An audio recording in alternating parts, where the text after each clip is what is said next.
What's up, guys? Welcome back to my channel. What's up, everybody? Welcome back to my...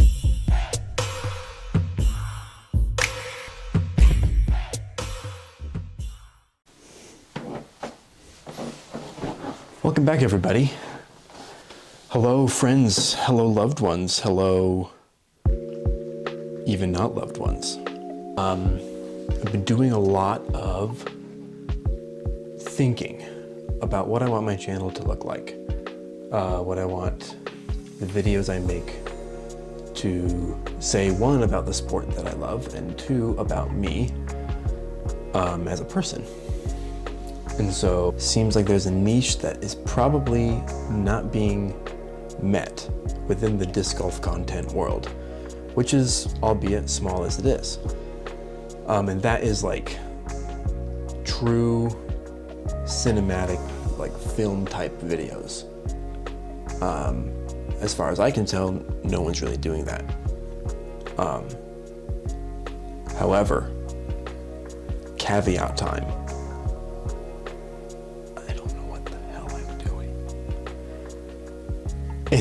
In like a real practical way.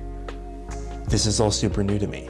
The camera, the microphone, the editing, the composition, like everything is super new. And so I think I want to just set some like pretty realistic goals to start. And one of those goals, and hopefully I can keep myself accountable, one of those goals is uploading once every 2 weeks, probably. Like filming something 1 week, editing it, and then posting it a week later. I think that's something sustainable. I think that's something that I can keep up with, but we'll see. And if not, oops, and I'll try again. Today is a fun video though. Today's a video where I'm gonna just film something essentially that I find interesting, and if there are people who like are invested and interested in disc golf, they'll find it interesting, but for the most of my viewership at this point are probably gonna be bored out of their minds. But it's called an In the Bag, which is just gonna be me with my bag of discs telling you what each disc is and why I like throwing it and why I carry it. So, without further ado, let's go over there. Somewhere. I mean, you'll see. All right. Hola. This is a bit unconventional, but usually an In the Bag is done just like sitting outside hanging out. It's kind of boring. And I've also been needing to clean my discs for quite some time. It is dusty here. So you're coming along with me. I think what we're gonna do is we're gonna start with like high-speed drivers and then work our way down to putters. And I only do that because my favorite discs in my bag are my putters. So, here we go! But yeah, the plan is to just talk to y'all as I sit here in silence. Oh, Cat likes the bag.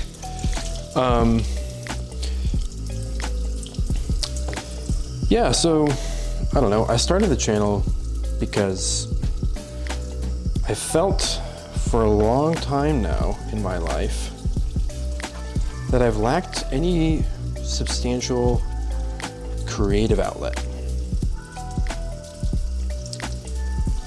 But along the way, I found a sport that I think allows me to be creative and at the same time allows me to be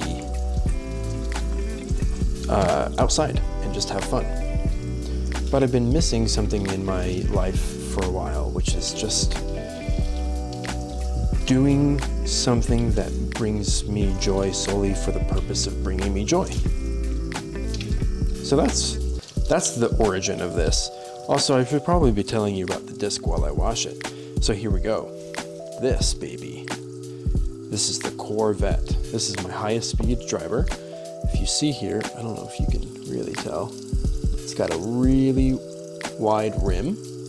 I can really barely fit my little fingies around it. Cat, please don't knock my camera off.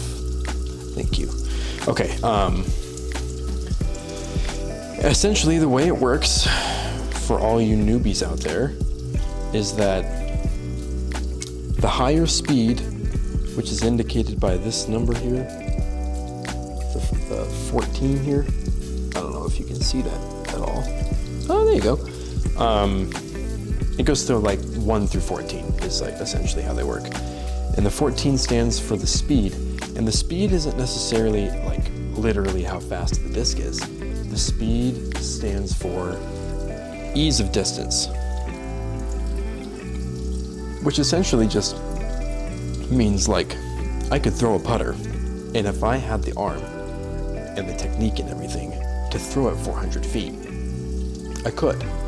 But one, it would get there slower, and two, I would have to work much harder for it. Whereas with a high-speed driver, I don't have to worry about that. I can just throw it with, you know, a good amount of speed, but it will go that same 400 feet mark. And one, it'll get there faster, and two, it'll be easier. I won't have to work as hard to get there as fast as I want to. And I realized now that I am unprepared. I need a rag.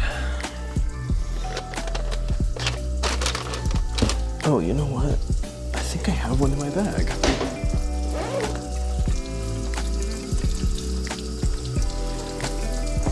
Yes. Yeah. So there's my Corvette.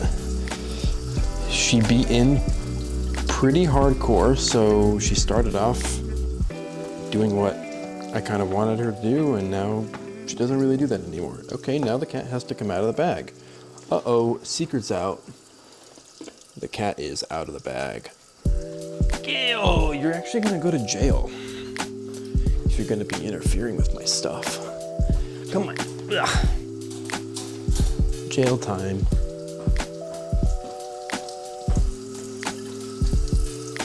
Where were we? Okay, Corvy goes in. Next, this is actually probably one of my favorite, if not my favorite disc in my bag, as far as drivers go. This is the Castoplast Grimm. Grimm, I think. It's Swiss. Swedish? Question mark? I don't know. This thing is amazing. The problem that I have had as a beginner coming into the wide, expansive world of disc golf is, how do I interpret the quote-unquote numbers that are on a disc that indicate how they're supposed to fly when my technique and my arm speed isn't pro level? And the numbers on discs are based on numbers. Or sorry, not based on numbers. The numbers on discs are based on pros. And how would the disc would fly if a pro were to throw it. So, it's a lot of trial and error. Also, quick side note, my hands have just not been in focus this whole time, I think. Can I move this over here? Well, that's just more in focus. Or less in focus, what the Hold up. We can do it. Huh? Ah.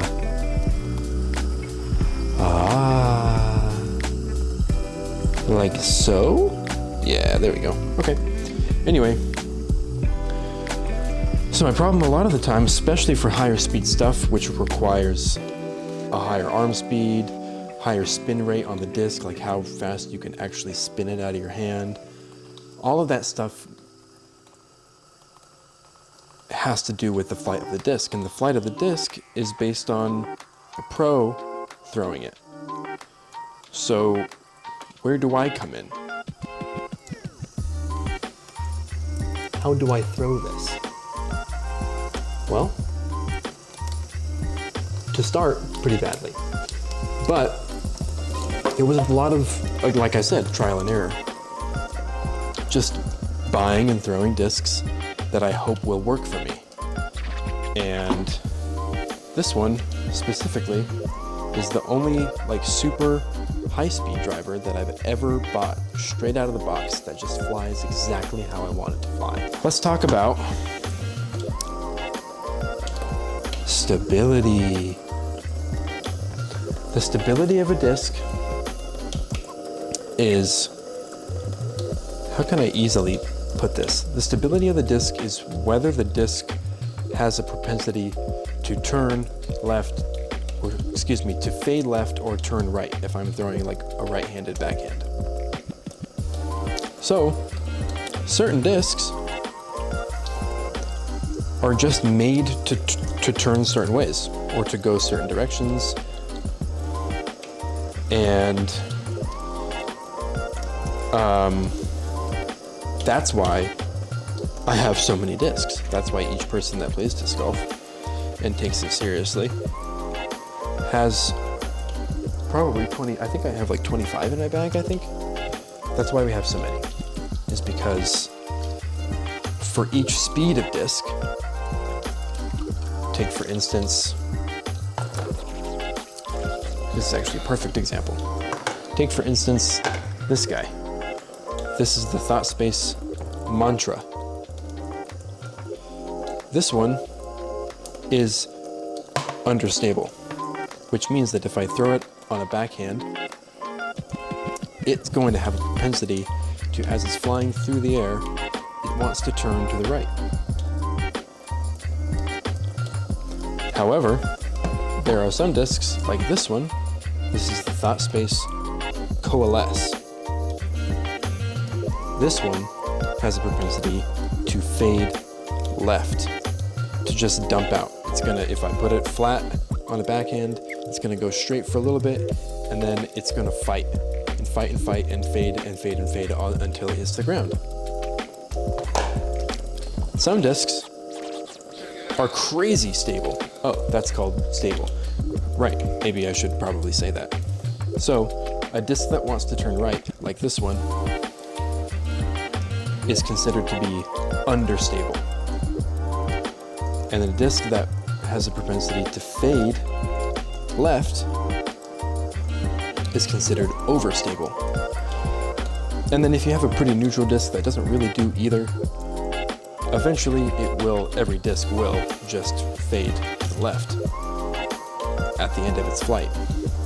But like a neutral kind of disc is going to be considered just stable or neutral, depending on what you prefer to say. So I would actually consider this to be pretty neutral. I can throw it on any angle I want to. I can throw it, I can release it like this, or just flat, and it will, most of the time it'll hold the line that I put it on, or hold the angle that I put it on. Hello, Editor Tovaya here. The clip that I'm editing right now of me washing the discs, it's 48 minutes long. So I wanted to keep everything in there, and I wanted you to be able to hear everything about all my discs, but it's not going to work. So I am in the future editing the video you're watching. Past? I am in the future's past.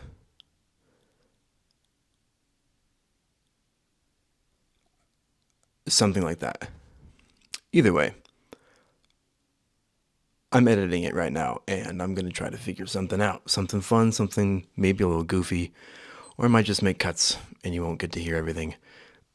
But either way, maybe I shouldn't clear my mouth into the throat. What? Clear my throat into the mic. Anyway, back to the real me, you. Now, this is one of my favorite discs I own. This is called the Thought Space Mana in Nebula Aura plastic. A little bendy, not too bendy. The rim just feels so good in my hand. I love it. It's just such a good disc. This one is understable. I can pretty much release this disc if I want to on like this much angle. If I'm like flying towards you, this much angle, and it's going to flip all the way up and then turn to the right. And most likely not come back. It's just going to continue to the right the whole time, which is really good for me because I don't really have a good forehand. And forehands, because they have an opposite spin direction, they have an opposite flight direction. So most discs are going to finish right if you're throwing forehand. But since I don't really have a forehand, I need a disc like this one that I can throw and pretty much throw a forehand with it, but throw a backhand. Super helpful for me. I don't think that I can really throw forehand, mostly because of my shoulder. I have a bad body, and that is not a good thing. Bad derogatory. And so, forehand stuff for me. So that's where this disc comes in super handy. Okay, we're getting into mid-ranges now. 2,000 years later. Perhaps, I probably have said this about like 5 of the discs so far, but this truly might be my favorite disc that I've ever owned. And I can just say this without a doubt. This is the Thought Space Praxis, and truly I do believe this. I've thrown so many putters over the past 2 years. This is the best throwing putter on the market. It just simply is. It's so good. It glides forever. I was out doing field work the other day. I just standing out in the field throwing my discs and working on form. And this thing was going further than some of my drivers. However, let me, quick disclaimer. That's because I'm bad at the game. But this thing just glides forever. It goes so far. And it holds any angle that I put it on. I just love it. It's so good. So yummy, so tasty, so delicioso. You know all those words. Last but not, certainly, definitely not least, the Glow Castoplast Berg. Say what you will about the Berg. This disc slays. Let me tell you why it slays. Atticus, can you get out of the sink, please? Thanks. The Berg slays because, specifically, well, okay, you're gonna need some background here. The Berg is a 1-speed, 0 glide disc, which just means essentially it doesn't go far at all. And the interesting characteristic that this disc has that no other disc that any manufacturer makes has is the fact that if I'm throwing to you, or you're the hole. I am over here throwing at the hole. a regular disc is going to have their flight, blah, blah, blah, and then it's going to hyzer out. That's just the angle, like this. That's what the angle is called, hyzer. It's German. Anyway, it's going to hyzer out. It's going to fade, and it's going to, not only is it going to fade and go towards the ground, it's going to fade left through its flight because it's gliding. Discs don't do the thing where they just go like, "Wee," and then they say, "I'm done with my flight, I'm just going to drop." They do their flight, and they start to fade, and they just move continuously left until they hit the ground. The cool thing about the bird, the reason I love this thing so much, is that it does do the thing where it gets to the end of its flight and it just drops to the ground. Obviously, it doesn't go wink, wink. It's just like it's like a helicopter. It finishes its flight, and instead of fading left, gotta gas, get out the way, shot. Get out, get out. Okay. So yeah, instead of fading and then moving left off of the intended path, this thing just dies. It finishes its flight, and then it goes pizza pies right smack down on the ground. It's perfect. It's amazing. And for people like me who seriously lack touch when approaching the basket, this disc is a lifesaver. There's a huge amount of controversy online and on forums and stuff between disc golfers about the legitimacy of the bird especially within pro play. But even within just like casual play, it's like well, the one corner is like, I mean, it's a disc and it's approved by the Professional Disc Golf Association, so like I'm gonna use it because I'm allowed to use it and I love it. And then there's the other corner that says you can't, like, you need to learn a skill. You need to learn to have touch when you're throwing an approach shot up to the basket. And the bird is a cheat code. It's not fair. And they go, I don't use the bird. I don't use the bird. I have touch. And then they're, it's like that classic homie crying, screaming, fucking Giga Chad. He's like, we do not care. It's like that. They're like, it's a disc, I'm gonna use it. You did successfully survive the Yap Sesh. Congratulations. Here she is. She's pretty. All the discs are clean. I'm gonna take you upstairs now. Here's the haps, man.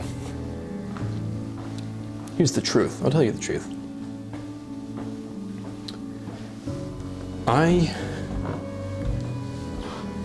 I'm mostly making these videos for me. Oh, dog. But that being said, I'm passionate about this game. I'm also kind of just, simply put, I'm kind of just a zany person. And I like doing things and going all in. Probably just looking at the top of my head right now. Hold on. Give me just a second here. Oh. Yeah, that's probably fine. Hold on, I can check.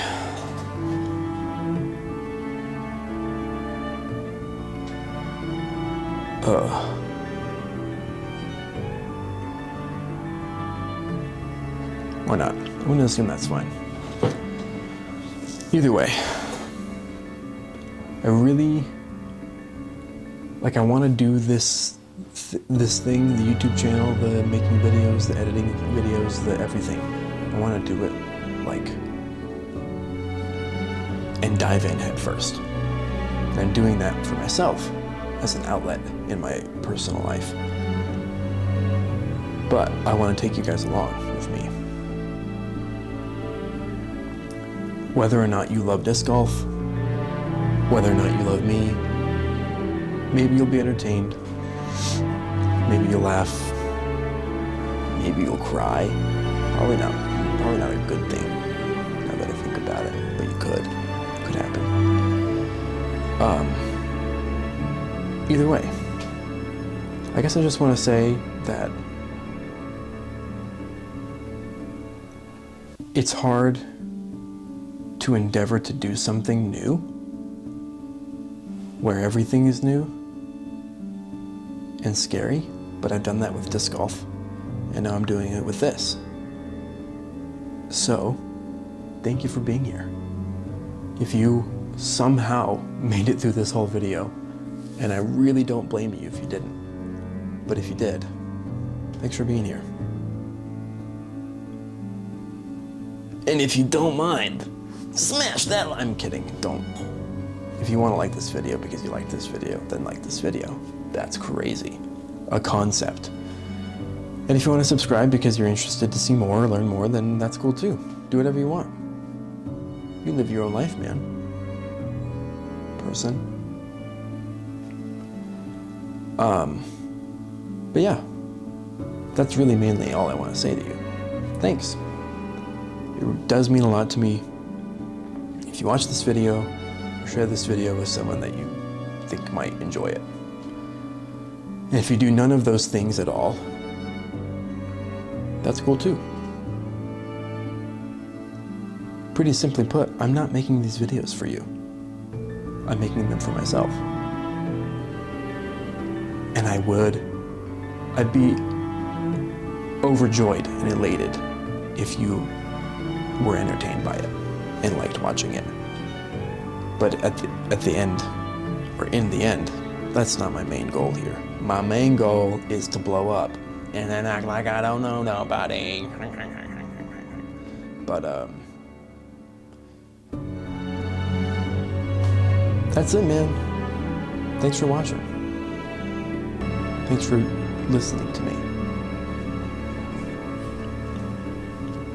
There'll be more to come. Bye-bye.